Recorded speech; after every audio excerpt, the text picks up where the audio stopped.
we're in the luxurious position, which we don't usually have at these events, of having about 40 to 45 minutes of discussion time. I just wanted to very briefly focus your attention on some of the key points that John and Jeff raised.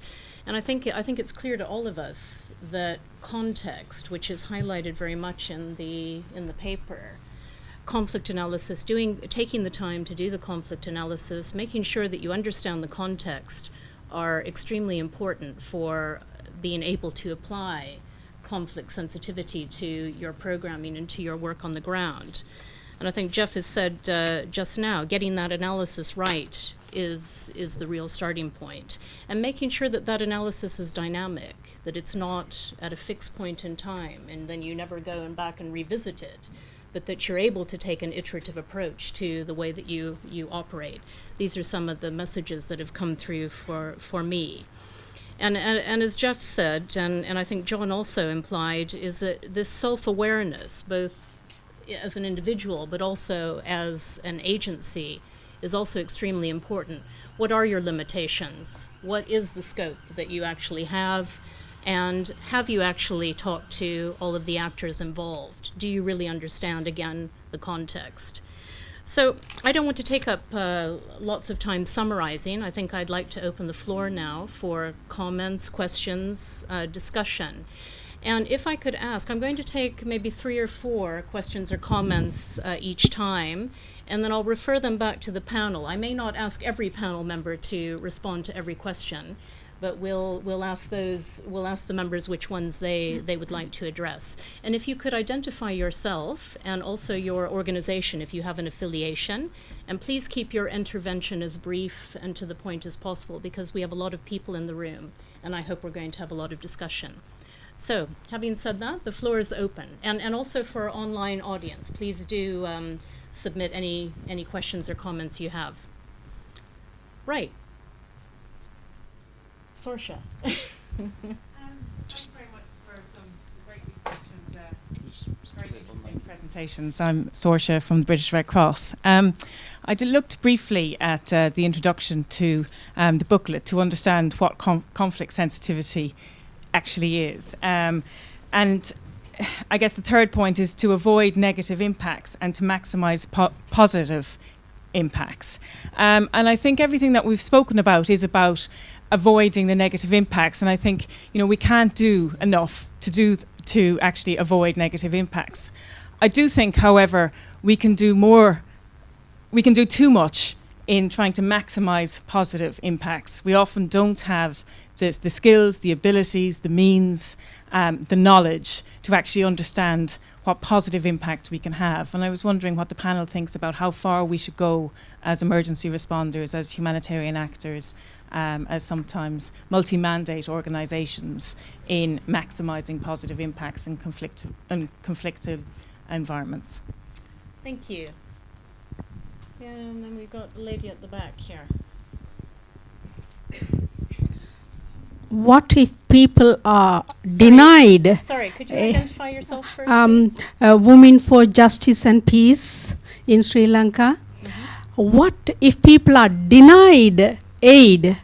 For example, in the northeast Sri Lanka, the war-ravaged people are denied access to aid agents, and they are denied aid from the diaspora. And the country is now recently elevated to a position of middle income country by IMF, and then not many donors will give money, but it has gone on for 5-6 decades. So the question you asked, why are we there? You are there because for 5-6 decades the Commonwealth and the UN Human Rights Council have not been doing anything to Sri Lanka or such countries. There are other examples as well. So you are filling the void created by the failure of these intergovernmental organizations. The Commonwealth has not opened its mouth for 6 decades on Sri Lanka. Last month it was the eminent persons group made a lot of recommendations for it, but they all just shook them away and had a tea party and went away. Thank you.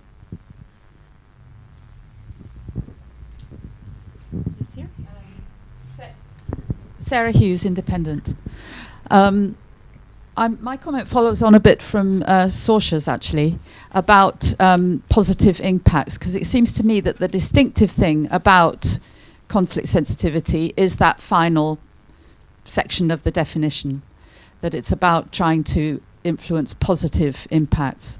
And so there are one or two things that the speakers said which I'd like to challenge them a little bit on. The first, Annie, was your comment about taking a minimalist approach. And that worries me in relation to seeking positive impacts, because it suggests that it will be really just be a do no harm approach. And the do no harm approach, you know, does not include positive impacts generally. Or that despite the emphasis on ongoing conflict analysis, it'll be an add-on and not something that really is integral to the whole approach to a programme.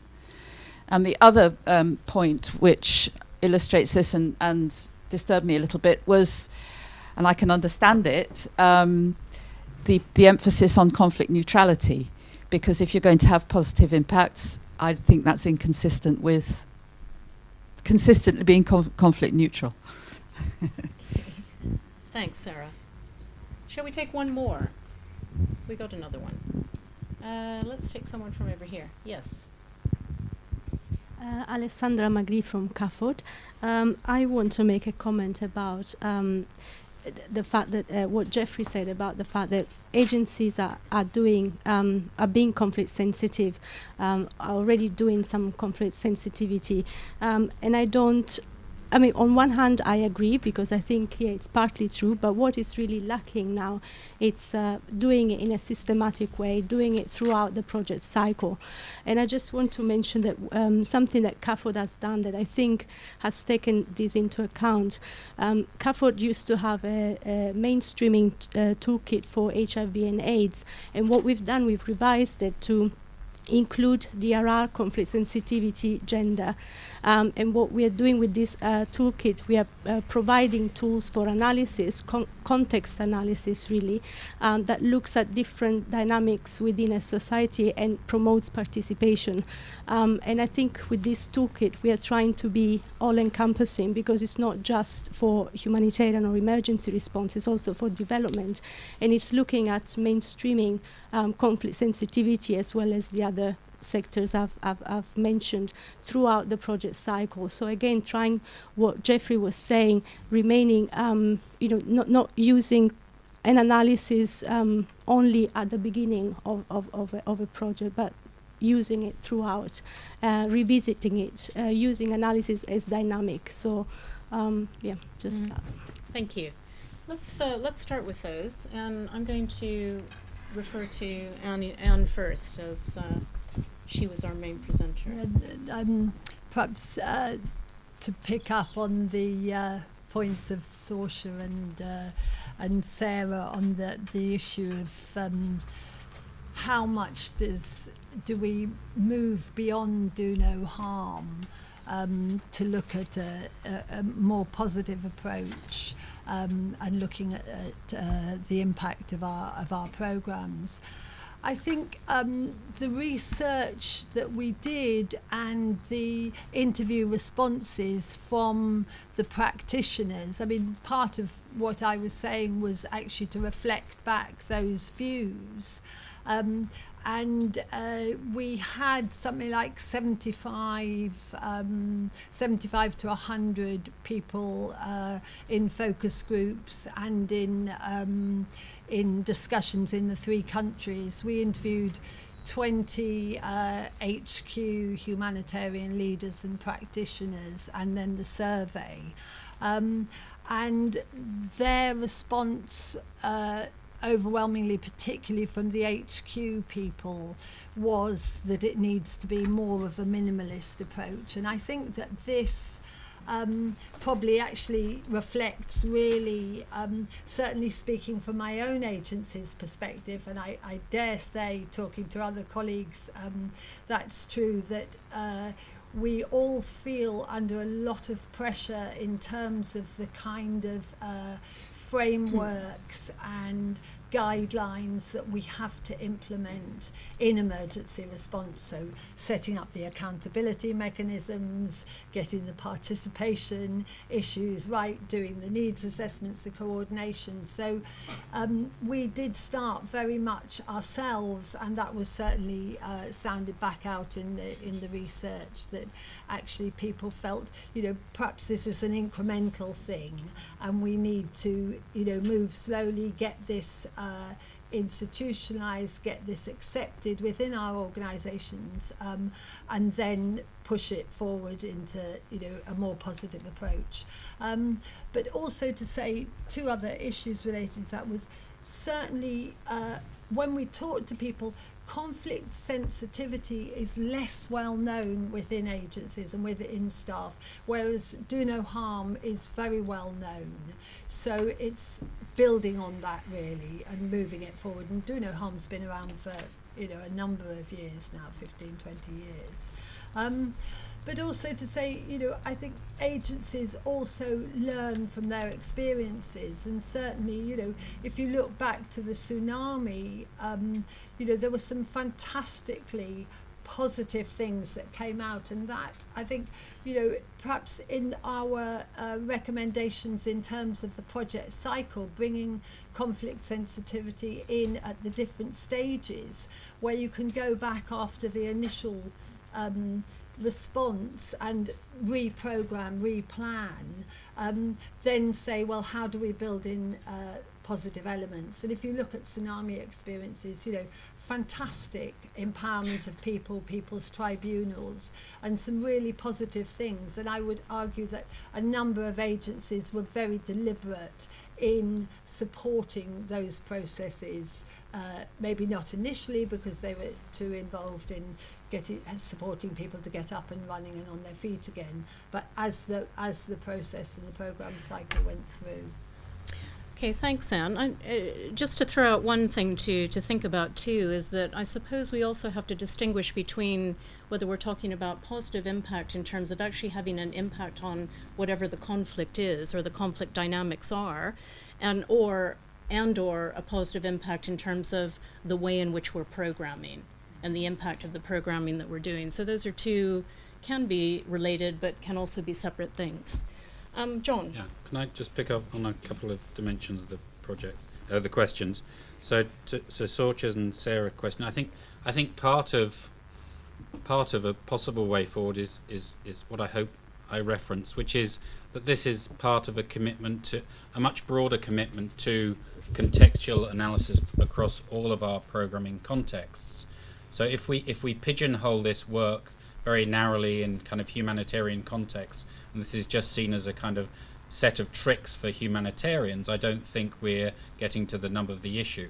So, you know, I think the whole linking relief to development kind of agenda is critical here. This doesn't talk to all contexts, but if we see this as overall institutional commitments to invest in much greater contextual analysis in the way Jeff was alluding to, then I think, you know, we have opportunities not just for, you know, very short-term interventions, but looking at how we can mitigate or have positive impacts across, you know, long-term commitments.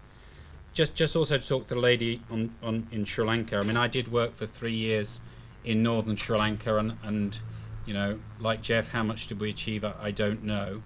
What I can say is that I was part of, I think, one of the early exercises which we called listening to the displaced.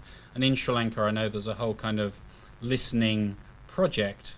And what I see now, I'm not making any great claims for where we are, but in those days, and that was about 15 years ago, there weren't really the mechanisms for kind of airing these issues that I see we have today. So I think we went in with that intuitive sense that you were talking about, Jeff, of doing the right thing, but there weren't many hooks for us to grab hold of, and I think that's what this is about. It's not a panacea for the problems, but it gives us a few more ideas about what to do correctly. And I think as a sector we've improved in terms of giving ourselves frameworks and tools to think in a more profound way. That won't overcome the problems that the lady is addressing, which is a profound failure perhaps of the international community to engage properly in Sri Lanka. but I think, you know, on the ground practice is improved by these kind of frameworks. Thanks, John. Jeff. Thanks a lot. Maybe I'll continue where John left off on the Sri Lanka question. Very difficult one. A couple of elements. One, for a humanitarian agency to have access to places where there is conflict is always an enormous privilege. It's a huge privilege to be able to work in someone else's conflict. I don't like people seeing my rows. Not that I have particularly many, but I really don't want too many witnesses to them when I have road rage or whatever I'm about to have. But it's not a nice thing. So I think being present is a tremendous privilege, but it comes with a couple of conditions. And I think two of the conditions which are deeply frustrating for all of us are, one, there's a political reality. The political reality is that governments are in charge of their people, and governments and non-government actors, non-state actors, are responsible for their people, not humanitarians. And we, as tough as that is to swallow, it's the truth. We are not responsible. We just make a contribution. The responsibility lies with political leadership. Okay, it's not okay. They often can't or won't or don't have the means to do something about it, but let's be clear, it's not us. And the third thing is, when it comes to international political intervention, okay, the world is, there's a lot of balloons out there, and it's equally frustrating, and many of us leave the sector because of the frustration, because we feel, look, it's better to be a public advocate than to be a humanitarian. At least by being a public advocate, I'm being honest with the privilege of the testimony. I have seen, I have watched, I have heard, I have listened, and I have an obligation, a moral obligation to share that. And many colleagues take that option, many for personal reasons. On the positive impact, I'm glad Wendy introduced that clarification. I have to confess, immediately assuming we weren't looking at conflict improvement or reduction of conflict. I was looking at the programme side, so that's the assumption I was making. But a couple of remarks there. At a general level, as a sector, I think we are overly sensitive and overly defensive of ourselves. We don't need to be. I think we do know our subject matter. We do know what we're doing. We don't always get it right, but we are the experts. And in today's world, where you have everybody, which I think is personally great, that everybody is a humanitarian nowadays, those of us who are working in the sector as kind of professionals or in the field should be less defensive about kind of our achievements and our failures. There are achievements and our failures. We don't claim to get it right. We just claim to want to make a difference. At a programme level, obviously we need to know a baseline. The response in terms of being positive depends on what we're dealing with. And that's where I think the analysis is important. We need to know, are we dealing with life and death? Are we dealing with recovery? Are we dealing with livelihoods? Once we know the baseline, we can then subsequently measure whether we think we've made any difference. The actual calculation of being positive, the moment we speak about conflict, has got to do with security. Security will always be part of the analysis. So our security, there's just no way around it. I don't think there should be any way around it. We're not much use to anybody if we're putting ourselves or our staff or the people we work with at risk. And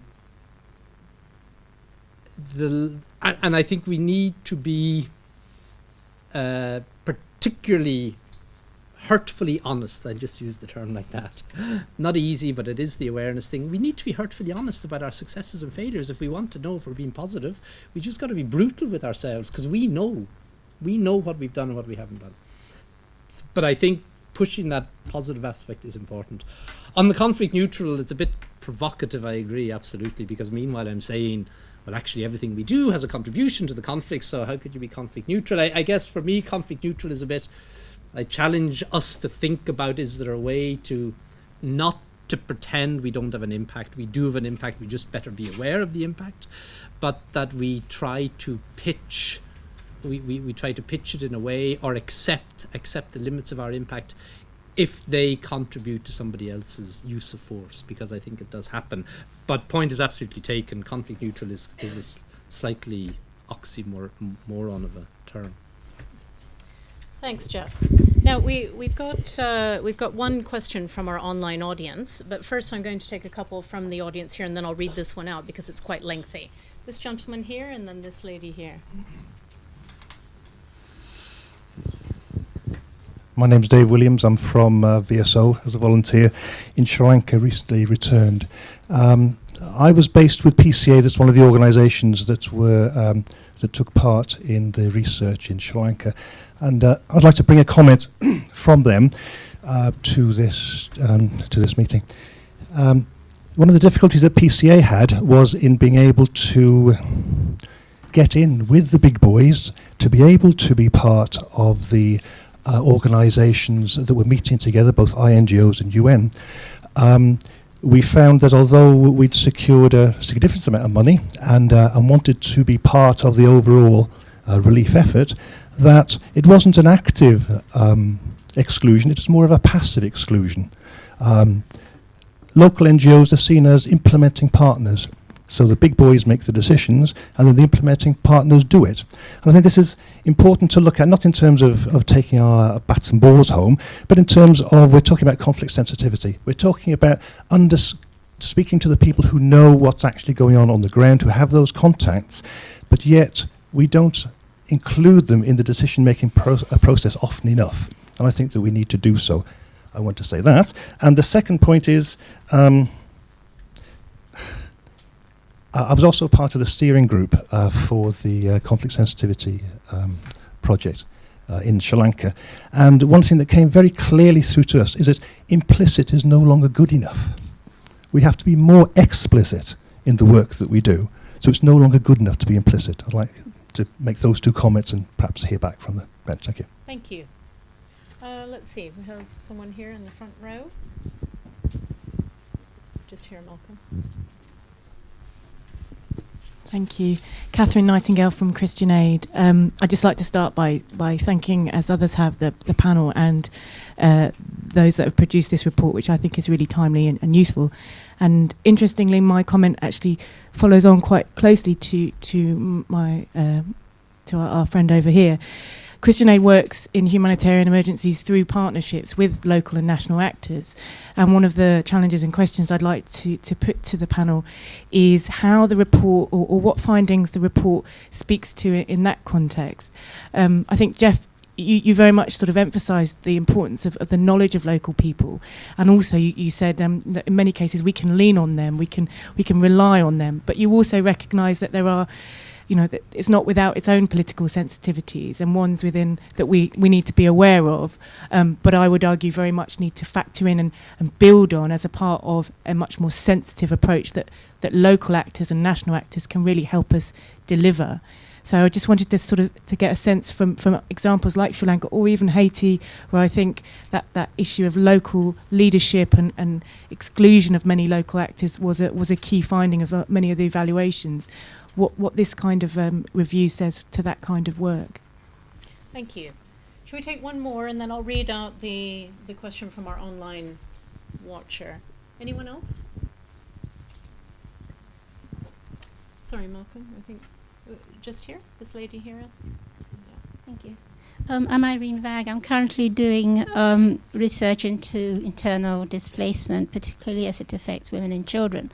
But I also spent nearly 10 years working in northern Iraq just before the invasion in 2003 and just after. And I very much commend the panel for the way in which they have highlighted something that always made me feel very uncomfortable, in that the lack of consultation and the lack of sensitivity to local and indigenous needs.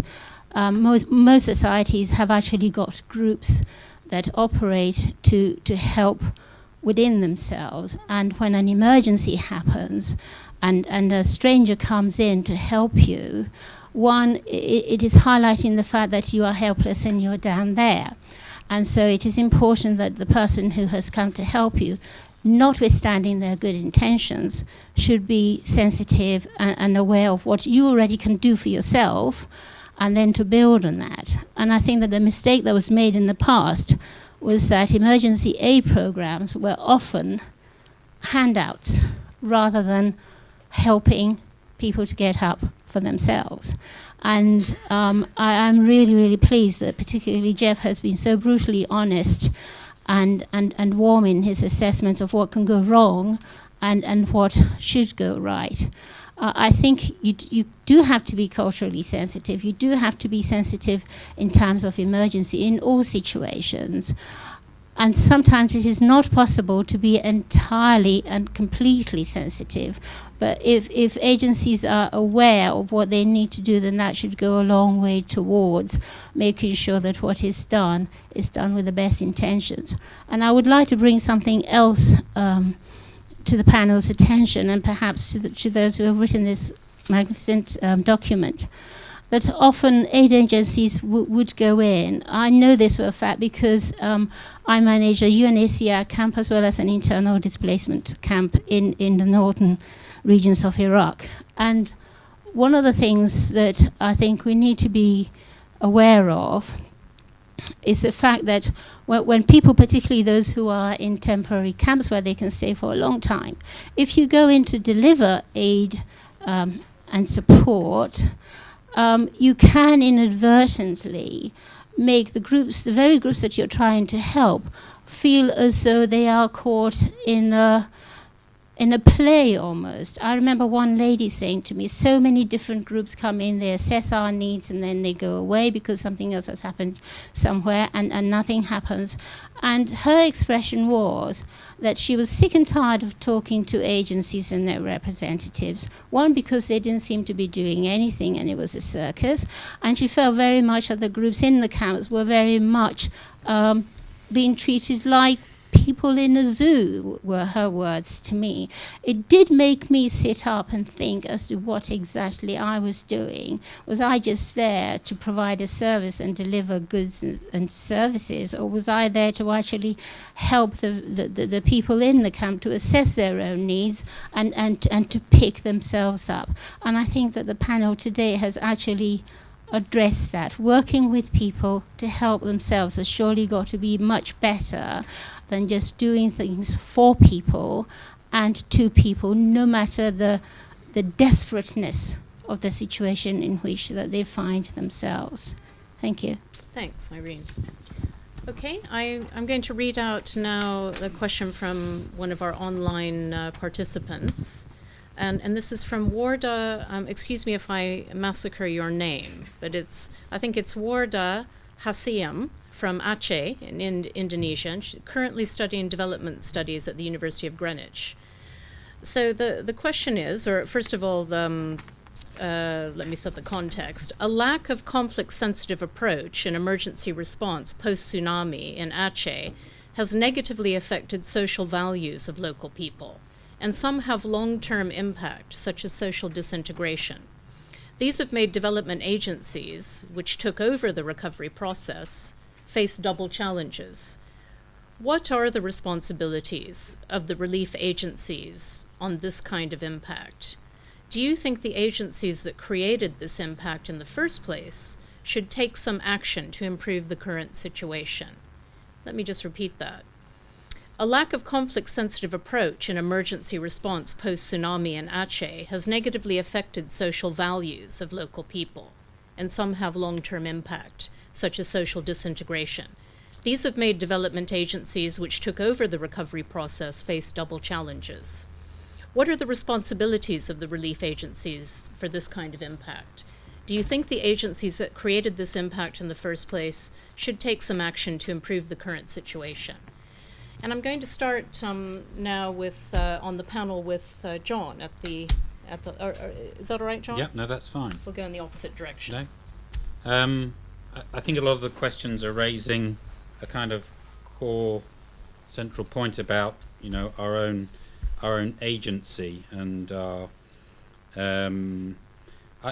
I think in answer to partly addressing your question, Dave, I think a point that I thought was a very good one that came out of part of the humanitarian, the HER report to DFID, and it was something that I heard Paddy Ashdown saying, was the fact that the humanitarian project is increasingly seen as one but run by a North Atlantic club, and that we're in danger of alienating, large sections of the globe, really, if we perpetuate that.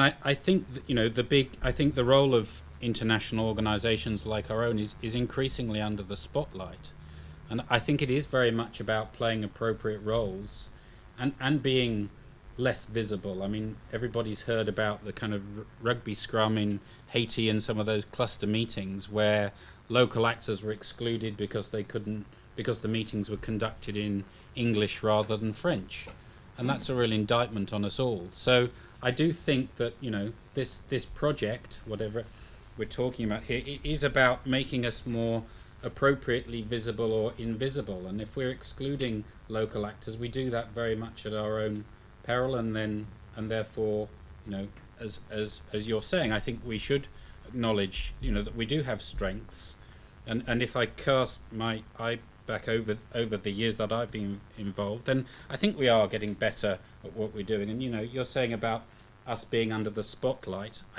I don't think it's that we're getting any worse. I just think that the world's attention is much more on us than it used to be, and therefore that makes it all the more necessary that we do play appropriate roles. So I'm very much with you that if that kind of situation of exclusion is happening, then that's wrong. But I think these tools around accountability, participation that this report talks to are methods to make us more appropriately engaged or disengaged.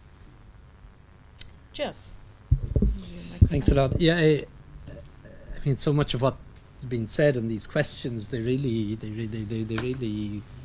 all kind of converge on this notion of empowerment and relationships. And I do appreciate John's kind of reminder that in the end, the work that we do does have a positive impact, and we have improved, and we do learn from each other, and we do learn from ourselves.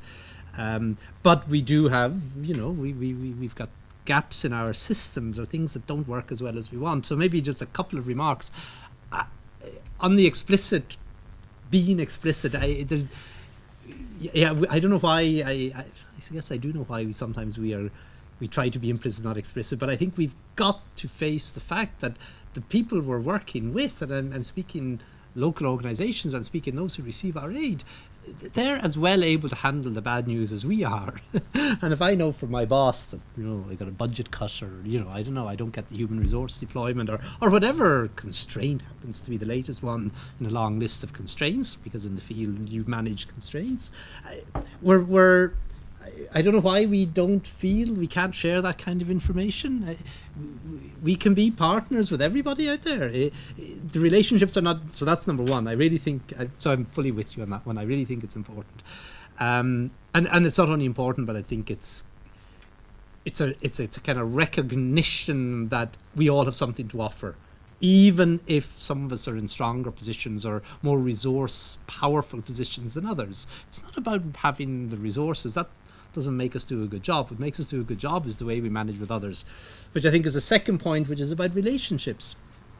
It is about relationships. It is about the networks. It is about the integrity and the dignity that we bring to every single relationship.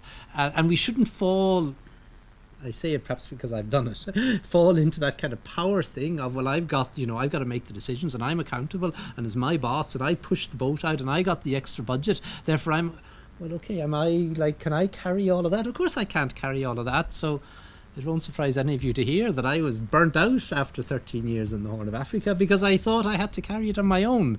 Okay, I hope I learned in the meantime that actually, though, you can't carry these things on your own, because if you try, you'll certainly go under at a personal level. I can testify to that one.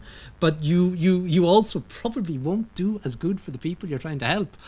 Sorry, that's a bit of a kind of rant. You can see that I feel strongly about it. But I think it's about being aware of the kind of relationships we develop, and ensuring that those relationships are with partners. And like any other relationship, partnership requires equality and working with each other, even if some of us have resources. Okay, some of us have resources. Others know the context a hell of a lot better than I'll ever know it. So a hell of a lot better, like 1,000 times better. Which on our friend and from Indonesia, yeah, that's that unintended consequence. Nobody goes in trying to generate things that undermine local capacities. That's the last thing anyone wants to do. But do we do it? Yes, we do it. I'm reminded, and this happens to be a better story, a positive story, but I'm reminded of again in Mogadishu actually, they during very intense fighting some years ago, and we didn't have satellite phones at the time, only radios, and kind of getting, so I'm not sure if my boss is listening, but getting instructions to leave because we couldn't do anything is true. We were a burden on everybody. We were in the bunker. We were a burden because we had to be protected, but we certainly couldn't help anyone. Anyway, as you can imagine, the radio malfunctioned, so we didn't quite receive the instruction that was being given to us about leaving. So we stayed. But the unintended consequence of that was, because, okay, there was some direct consequences which weren't always nice, but the unintended consequence was that for the local population, they said, look, you at least you stayed. We don't mind that we're pleased. It made a difference. And it's a bit that reverse example of where you do something, you're not doing it to make a difference. You're doing it because you don't want to leave people in a difficult situation. But actually, it is that it's being aware that sometimes you undermine capacity, and other times you actually provide that morale boost or other boosts. And it's just, again, being aware of the relationships and being aware of what they mean to other people, because they don't mean what they mean to us. To us, we see the world pretty much through kind of how do we deliver a good humanitarian service. But if you're the local person, it's not just about the good humanitarian service, it's the fact that you even come there. No, those are good points. And having been around at the same time, but actually in Darfur about 30 years ago, I remember a similar situation. So I'm going to ask Annie to close up for us by giving her perspectives on the questions that have been asked. And then we're going to follow that with more, I hope, networking and refreshments across the hall in the kitchen. Annie. Okay, thanks, Wendy. Just a couple of brief observations and responses, I think, primarily to the issue of partnership. And we see it time and again, Sri Lanka, Haiti, many other examples where the international NGOs move in and crowd out partners. And I think it has been said, and it's a continuous challenge. We need to be more humble in the way that we approach these things, and actually to recognise the actors on the ground and their legitimacy much more, and put them up front. And I mean, there are lots of examples where, as Dave said in Sri Lanka, where, NGOs just felt they didn't have a seat at the table, they didn't have a voice. Moving a little bit outside the research findings, in countries like Ethiopia, NGOs, national NGOs are saying, actually, we're going to work less and less with the international NGOs. We want to liaise directly with the government ourselves. We're not going to be so dependent on the international NGOs. So I think that we need to be supporting those processes and respecting them far more. And yes, absolutely, we do have a responsibility. But the other point that hasn't been raised, that I think was particularly noticeable in Haiti in terms of talking about local actors, was the issues around sidelining the national government. And you also saw that in Pakistan, and that in itself caused more conflict dynamics when NGOs didn't liaise and didn't work with national and local governments. So I'll leave it at that. Thanks, Anne. Well, I wanted to, we've now reached the end of this session. I wanted to thank our panelists for giving us their time today. I think we had a really interesting presentations as well as good questions and discussion from the audience. I just want to make a couple of announcements, and I'm going to call on Heloise also, who's I think, are you the manager of the consortium? to make an announcement as well. But first, I'd just like to let you know that we're also publishing in the next few days an issue of the Humanitarian Exchange on humanitarian accountability. And the whole issue is dedicated to that. And so a range of practitioners have shared their perspectives and experience on developments over the last 10 years since we last published an issue. We've co-edited it with ALNAP, and I think many of the articles actually address issues that were raised today in relation to conflict sensitivity and to this paper. We also did an issue a few months ago on humanitarian partnerships, an issue that Jeff has addressed here. So I urge you to look at that as well, because I think you would find those articles interesting. And I hope you'll join us for the launch of Humanitarian Exchange 52 on accountability on the 28th of November here at ODI again. I'm going to hand over to Heloise now. And after she finishes, please do join us across the hallway for some refreshments and a chance to talk to each other and our panelists in more detail. Thank you. Heloise? I will be very brief because it's 30 exactly. Just a word to say that for the consortium, this research and this paper is a step in a broader process, and that the key thing for us is not the paper itself, but what we can do with it and how we implement the recommendations. And we're very keen on working with agencies beyond the consortium and with platforms such as ALNAP and HAP and others.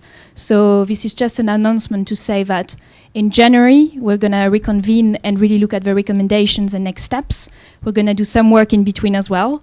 But if you're interested in being part of that work and future steps, we're going to have a sign-up sheet. Why don't we put it here, because the here room on will the still table be open, and you can come back in here with your refreshments too. So put it here. And so it's going to be here on this table, and if you could then leave your name if you're interested in being contacted or coming in January, then that would be fantastic.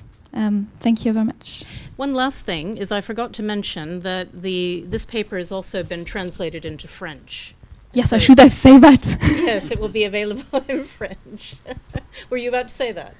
No, I forgot, sorry. And just to say as well, the paper is going to be launched in Geneva as well, in Pakistan in January, and in Sierra Leone next week. Thank you very much. Thanks to all of you for coming, and a special thanks to our online audience. Thank you.